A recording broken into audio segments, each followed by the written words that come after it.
یا نبی سلام علیکہ، یا رسول سلام علیکہ۔ عبداللہ بن حذافہ جہاد کر رہے تھے، روم کے عیسائیوں نے گرفتار کر لیا۔ 1000 آدمی نے مل کے پکڑا، گرفتار نہیں ہوتے تھے صحابی، 1000 آدمی نے گھیرا ڈالا، گرفتار کر کے لے گئے۔ اور جب بادشاہ کے سامنے گئے تو وزیر کہنے لگا بادشاہ بندہ بڑے کام کا ہے، اگر ہمارے قابو آ گیا تو فائدہ دے گا۔ صحابی ہیں حضرت عبداللہ بن حذافہ، حضرت فاروق اعظم کا زمانہ ہے، اگر قابو آ گیا تو فائدہ دے گا۔ بادشاہ کہنے لگا کیوں، کیا خوبی ہے؟ کہنے لگے ہم 1000 آدمی تھے، یہ اکیلا قابو نہیں آ رہا تھا، 1000 آدمی تھے، اگر ہماری فوج میں شامل ہو گیا تو بہت بڑا جرنیل ملے گا۔ بادشاہ کہنے لگا کوئی مسئلہ نہیں، 2-3 چیزیں ہوتی ہیں بندے کو خریدنے کے لیے، خرید لیتے ہیں۔ بادشاہ کہنے لگا عبداللہ جتنی دولت تجھے چاہیے میں تجھے دے دیتا ہوں، میرے لشکر میں آ جا، معاذ اللہ اسلام چھوڑ دے۔ حضرت عبداللہ بن حذافہ کیا فرماتے ہیں بڑا تو بیوقوف ہے، میں نے دولت کمانی ہوتی تو مدینے میں بیٹھ کے تجارت کرتا، میں دولت کمانے نہیں نکلا، میں تو رسول اللہ کی رضا کمانے کے لیے نکلا ہوا ہوں۔ دولت کمانی ہوتی تو کسی مارکیٹ میں ہوتا، میدان میں آنا تھا، شہادت ہے مطلوب مقصود مومن، نہ مال غنیمت نہ کشور کشائی، یہ دولت تو لونڈی ہے رسول اللہ کے دروازے کی، یہ تو پیچھے پیچھے پھرتی ہے نبی پاک کے غلاموں، یہ کمانی ہوتی تو میں کسی مارکیٹ میں ہوتا، میدان میں تھوڑا ہوتا۔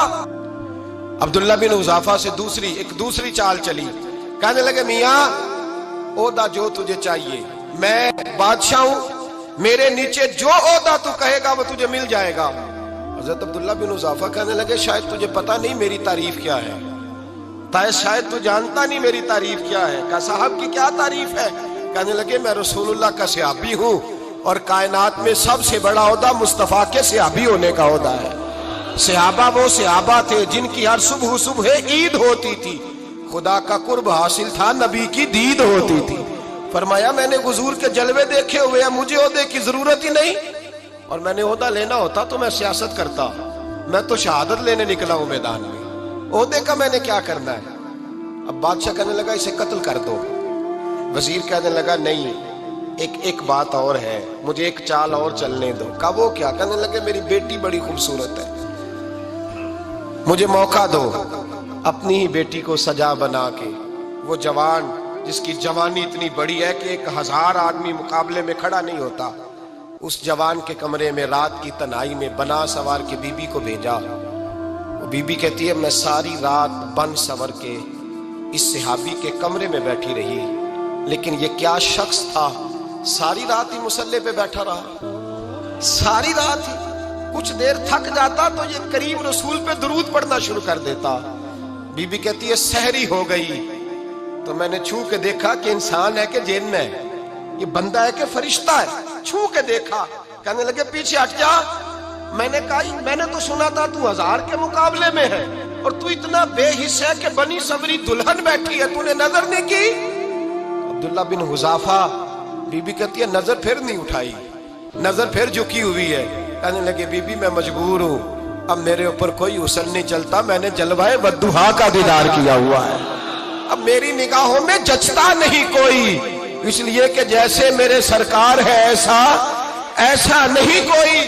کبھی بھی اب نہیں کسی کا میرے اوپر جادو چلتا، میں نے مصطفیٰ کو، اور کہا ذرا پیچھے ہٹ کے بیٹھ، مجھے میرے رسول نے غیر محرم سے بچنے کا حکم دیا ہے، ذرا پیچھے ہٹ کے بیٹھ۔ سحری کا وقت تھا، وہ بی بی کہتی ہے اس نوجوان کے جملے میرا سینہ چیر گئے، کلیجہ پھٹ گیا، چیخ نکلی، میں کفر کے عالم میں روئی۔ میں نے کہا مجھے بتا تو صحیح، آخر یہ جذبہ کہاں سے ملتا ہے، آخر یہ روشنی تو میں نے دیکھی نہیں، کہاں سے آتی ہے؟ ایک میرا باپ ہے جو بنا سور کے مجھے تیرے کمرے میں چھوڑ گیا، بتلا یہ کہاں سے کیف آتے ہیں؟ عبداللہ بن حذافہ کہنے لگے اگر کیف لینا ہے تو تو بھی میرے مصطفیٰ کا کلمہ پڑھ جا، آجا دروازہ رسول پہ جھک جا، مل جائے گا۔ سویرے دروازے پہ باپ آیا بیٹی سے رزلٹ لینے، دروازہ کھولا تو بیٹی نقاب پہنے باہر آئی۔ باپ کہنے لگا کیا بنا؟ کہنے لگی پیچھے ہٹ جا، تو غیر محرم ہے، کافر ہے، میں مسلمان ہوں۔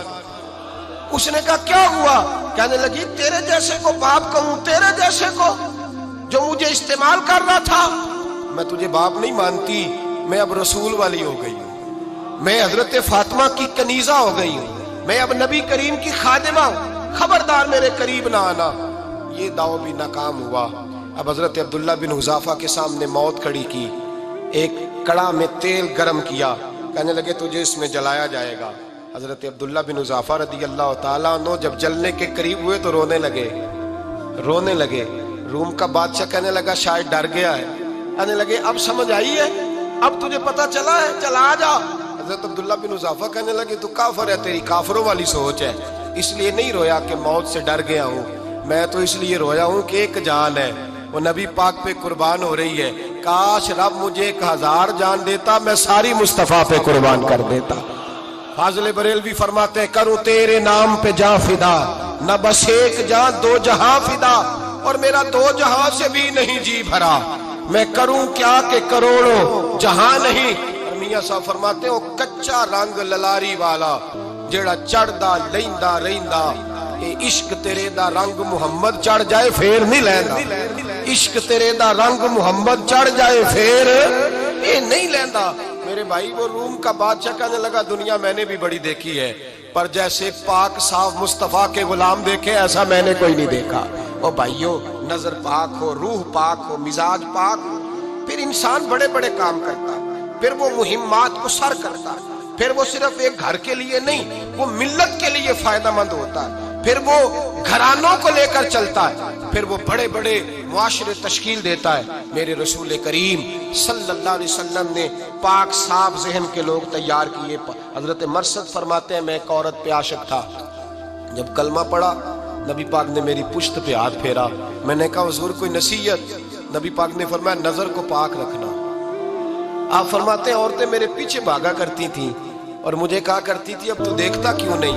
تو میں نے کہا پتا مجھے بھی نہیں، مصطفیٰ کی ایک نظر ہوئی ہے، رب نے سارے محل کو چیل دور فرما دیے۔